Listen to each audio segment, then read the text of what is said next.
Ranking Adivi Sesh movies. Adivi Sesh గారి movies rank చేయడం కొంచెం కష్టమే. బికాస్ ఆయన ఆల్మోస్ట్ మంచి సినిమాలు తీసిండు. బట్ ఈ మధ్య ఏమైందో తెలియదు కానీ అన్ని మంచి మూవీస్ ఉంటే బోర్ వస్తుందేమో అని చెప్పి కొన్ని యావరేజ్ మూవీస్, మరీ రీసెంట్ అయితే ఒక రాడ్ మూవీ కూడా ఇచ్చిండు. సో ఈ టాప్ లో ఉండే 1 to 3 మూవీస్ ఏంటి, లైక్ బెస్ట్ మూవీస్ ఏంటి, యావరేజ్ మూవీస్ ఏంటి, రాడ్ మూవీస్ ఏంటి, ఇవాళ మాట్లాడుకుందాం. ఈ ర్యాంకింగ్ చేసే కన్నా ముందు మీరు కనుక నా ఛానల్ ఫస్ట్ టైం చూస్తుంటే, మీకు కనుక నా వీడియోస్ నచ్చుతాయి అనిపిస్తే ప్లీజ్ సబ్స్క్రైబ్ చేసుకోండి. లేదా ఆల్రెడీ వీడియోస్ చూసి కూడా సబ్స్క్రైబ్ చేసుకోకపోయి ఉంటే ప్లీజ్ డూ సబ్స్క్రైబ్. అడవిశేష్ గారి మూవీస్ అంటే ర్యాంకింగ్ వచ్చేసి ఆయన మెయిన్ లీడ్ గా చేసిన మూవీస్ మాత్రమే ఉంటాయి. ఆయన చాలా మూవీస్ లో, కొన్ని మూవీస్ లో విలన్ లాగా చేసిండు, కొన్ని మూవీస్ లో కొంచెం సైడ్ యాక్టర్ లాగా చేసిండు, కొన్ని మూవీస్ లో క్యామియోస్ చేసిండు. ఇవన్నీ పట్టించుకోవట్లేదు, ఓన్లీ మెయిన్ హీరో చేసిన మూవీస్ మాత్రమే చూద్దాం. 7th position goes to none other than Dacoit movie.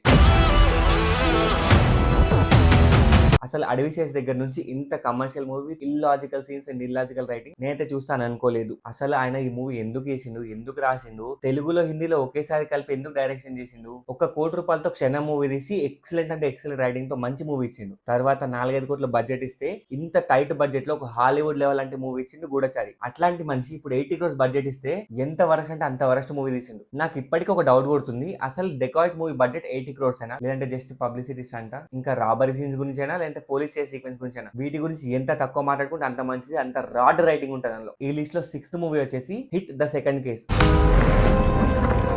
నిన్న నైట్ లాంచ్ లో చూసిన డెడ్ బాడీ సంజనాది మాత్రమే కాదు. అసలు ఈ మూవీ ఆయన ఎందుకు తీసింది నాకు అర్థం కాదు. ఎందుకు ఒప్పుకున్నాడు, ఏ మాత్రం కూడా ఎగ్జైటింగ్ గా లేని ఒక యావరేజ్ రైటింగ్ కూడా థ్రిల్లర్ మూవీ ఇది. సెకండ్ హాఫ్ అన్న అంత కొంచెం బెటర్ ఉంటుంది, కొంచెం ట్విస్ట్లు అవన్నీ బాగానే వస్తాయి. ఫస్ట్ హాఫ్ అయితే ఒక 20 minutes తర్వాత ఒక 60 to 70% ఆఫ్ ఫస్ట్ హాఫ్ మొత్తం హీరో ఒక రాంగ్ పర్సన్ ని పట్టుకొని వాడే విలన్ అని చెప్పి వాడి చుట్టూ తిరుగుతూ ఇంటర్వెల్ కోసరికి తూచి వీడు విలన్ కాదని చెప్పి ఒక ట్విస్ట్ చేస్తారంట. ఇది ట్విస్ట్ అని చెప్పి మనం పెద్ద ఫీల్ అయిపోవాలి, అమ్మో ట్విస్ట్ అని చెప్పి. సెకండ్ హాఫ్ లో కనుక ప్రాపర్ సీన్స్ పడి ఉండకపోతే, సెకండ్ హాఫ్ లో సుహాస్ యాక్టింగ్ యావరేజ్ గా కిల్లర్ లాగా సెట్ అవ్వకపోయి ఉంటే ఈ సినిమా షెడ్కి వెళ్ళిపోయింది. లిటరల్ గా హిట్ 1 కేసుకున్న బ్రాండ్ ఇమేజ్ వల్ల ఈ మూవీ అంత కొంత ఆడింది. మన ర్యాంకింగ్ లో 5th మూవీ వచ్చేసి అమీ తుమి.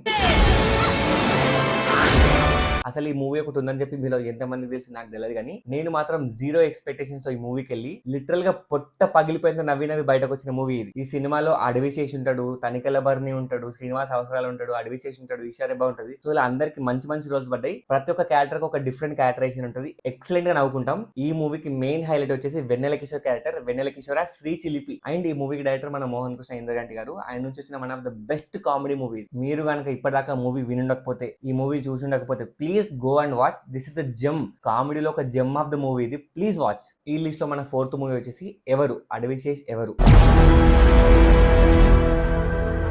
నా వరకు this is one of the greatest remakes ever in Indian cinema. ఏదో పేరుకి రీమేక్ అని చెప్పుకోవడమే కానీ అసలు మెయిన్ ప్లాట్ ఒకటే తీసుకొని మిగతా మొత్తం స్క్రీన్ ప్లే మొత్తం చేంజెస్ చేసి తన రైటింగ్ తో one of the excellent movie మనకి ఇచ్చిండు అడవిశేష్. అండ్ ఈ మూవీలో బెస్ట్ థింగ్ ఏంటంటే ప్రతి 20 minutes ఒక మేజర్ ట్విస్ట్ వస్తుంది. ఆ ట్విస్ట్లు కూడా ఏదో నార్మల్ ట్విస్ట్ అయితే కాదు, ప్రతి ట్విస్ట్ ఒక మేజర్ సీన్ రివీల్ చేస్తూ ఉంటది, ఎక్సలెంట్ రైటింగ్ ఉంటుంది. ఇంకా ఈ మూవీ క్లైమాక్స్ లో ఒక ట్విస్ట్ రివీల్ అవుతుంది అడవిశేష్ గురించి. నా వరకైతే ఇది ఇండియన్ సినిమాలోనే one of the greatest twist. Even Shesh career లో కూడా one of the best twist అంటే ఎవరు movie. Number 3 in the list is Major.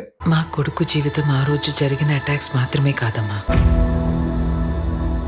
Sandeep కంటూ ఒక జీవితం ఉంది. ఒక రియల్ లైఫ్ సోల్జర్ క్యారెక్టర్ తీసుకొని ఆ క్యారెక్టర్ చుట్టూ స్టోరీ రాసుకొని దానికి కొన్ని సినిమాటిక్ లిబర్టీస్ యాడ్ చేసి మనకి one of the best patriotic movie ఇచ్చింది మన అడవిశేష్. ఈ మూవీలో అన్ని క్రాఫ్ట్స్ 100% వర్క్ చేసినాయి. బ్యాక్గ్రౌండ్ స్కోర్ అయినా, స్క్రీన్ ప్లే అయినా, యాక్షన్ సీక్వెన్స్ అయినా, లవ్ స్టోరీ అయినా, ఫాదర్ అండ్ మదర్ స్టోరీ అయినా అన్ని perfect కుదిరినాయి. Especially father and mother emotion story ఉంటుంది. నేనైతే చిన్న పిల్లలకి గుక్కబెట్టి మరి ఏడ్చిన క్లైమాక్స్ లో. అంత ఎమోషనల్ క్లైమాక్స్ ఉంటుంది. ఆ క్లైమాక్స్ ని ఇప్పుడు తలుచుకున్న గూస్ బంప్స్ వస్తుంది, కళ్ళెమ్మటి నీళ్ళు వస్తాయి. అంత మంచి మూవీ. మన లిస్ట్ లో 2nd మూవీ వచ్చేసి గూఢచారి. నిజం చెప్పొచ్చు, అసలు ఎవరు నువ్వు? అగైన్ ఈ మూవీ కూడా 0 ఎక్స్పెక్టేషన్స్ లోపలికి వెళ్ళి ఒక 30 minutes బిఫోర్ ఇంటర్వెల్ ఏదో హాలీవుడ్ మూవీ చూసిన ఫీలింగ్ వచ్చింది. అయితే షాక్ అయిపోయిన, హాలీవుడ్ మూవీ లెక్క ఉంది ఆ విజువల్స్ అని చెప్పి. అండ్ ఈ మూవీ ఇంటర్వెల్ వచ్చేసి one of the best intervals in TFI, one of the best intervals in Adivi Sesh career. మన తెలుగులో చాలా స్పై మూవీస్ వచ్చినా కానీ ఒక్కటి కూడా ప్రాపర్ గా వర్కౌట్ కాలేదు. బికాస్ ఒక స్పై మూవీ రాయడం అంత ఈజీ కాదు. అందులో ట్విస్ట్లు పెట్టుకోవాలి, ఎమోషన్ వర్కౌట్ కావాలి, యాక్షన్ సీక్వెన్స్ ఉండాలి, ప్రతి 20 minutes ఒక ట్విస్ట్ పడాలి. ఇలాంటి అన్ని ప్రాపర్ గా ఉన్న మూవీ గూఢచారి. ఇన్ఫాక్ట్ ఈ మూవీకి బెస్ట్ హైలైట్ వచ్చేసి జయపతి బాబు గారు. ఈ మూవీలో జగ్గుబాయ్ ఉన్నట్టు అసలు టీజర్స్ గానీ, ట్రైలర్స్ గానీ, ప్రమోషన్లు ఎక్కడ రివీల్ చేయలేదు. డైరెక్ట్ గా థియేటర్ కి రండి, షాక్ అయ్యి వెళ్ళండి అని చెప్పి ఒక విజన్ తో తీసిరు. ఎక్సలెంట్ గా వర్కౌట్ అయింది. ఇంకా మన లిస్ట్ లో నంబర్ 1 మూవీ వచ్చేసి క్షణం. శ్వేతనికి అసలు కూతురుందా? ₹1,00,00,000 బడ్జెట్ తో ఇంత అంటే ఇంత స్పైన్ చిల్లింగ్ మూవీ అడవి చేసేసి అని చెప్పి ఎవరు అనుకోలే. ఇండస్ట్రీతో ఒక ట్రేడ్ మార్క్ మూవీ థ్రిల్లర్స్ లో. ఒక లేని పాప కోసం హీరో చేసే ఇన్వెస్టిగేషన్ అండ్ ఆ ఇన్వెస్టిగేషన్ లో క్లైమాక్స్ లో తెలిసేందంటే ఆ పాపే తన పాప అని చెప్పి తన కూతురు అని చెప్పి రివీల్ అయ్యే ట్విస్ట్ గానీ mind blowing writing. Movie starting నుండి ఎండింగ్ వరకు రేసి స్క్రీన్ పై నడుస్తూ ఉంటది.